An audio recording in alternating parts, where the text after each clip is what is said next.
বন্ধুরা, তোমরা সব কেমন আছো? আশা করছি ভালো আছো। আমিও খুব ভালো আছি। সুমন ব্লগে তোমাদের সবাইকে স্বাগত। আর ভগবানের কাছে প্রার্থনা করব তোমরা এইভাবে সব সময় হাসি খুশি সুস্থ থাকো। তো চলে এলাম আরও একটা ব্লগ ভিডিও নিয়ে। আজকে কি ব্লগ ভিডিও বলো তো বন্ধুরা? আজকে হচ্ছে খাওয়ার ভিডিও নিয়ে চলে এলাম। খাওয়াটা হচ্ছে এটাই, একটু লেবু মাখা করা হয়েছে, সেটাই তোমাদের সাথে শেয়ার করতে এলাম। এই দেখো, এটা হচ্ছে বাতাবি লেবু, কিন্তু লেবুর কালারটা ভালো না। মানে এটা কিন্তু কোনো কেনা লেবু নয়, গাছেরই লেবু আমাদের, কিন্তু হচ্ছে একদম সাদা সাদা কালারটা দেখতে পাচ্ছ। মানে খুব একটা মিষ্টি নয় আর কি, একটু তিতকুটি তিতকুটি মতো আছে।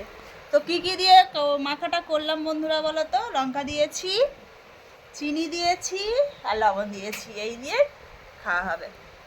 তো তোমরা দেখেছো আমরা মাখা দেখেছো, কাঁকড়া মাখা দেখেছো, তো আজকে ভাবলাম একটু বাতাবি লেবু মাখা করে একটু খাওয়া হোক।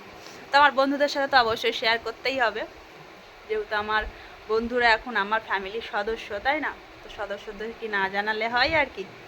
তো তাই শেয়ার করলাম তোমাদের সাথে। তো দেখা হচ্ছে আবার পরের ভিডিওতে। ততক্ষণ তোমরা ভালো থেকো, সুস্থ থেকো, অবশ্যই আমার সাথে থেকো। টাটা।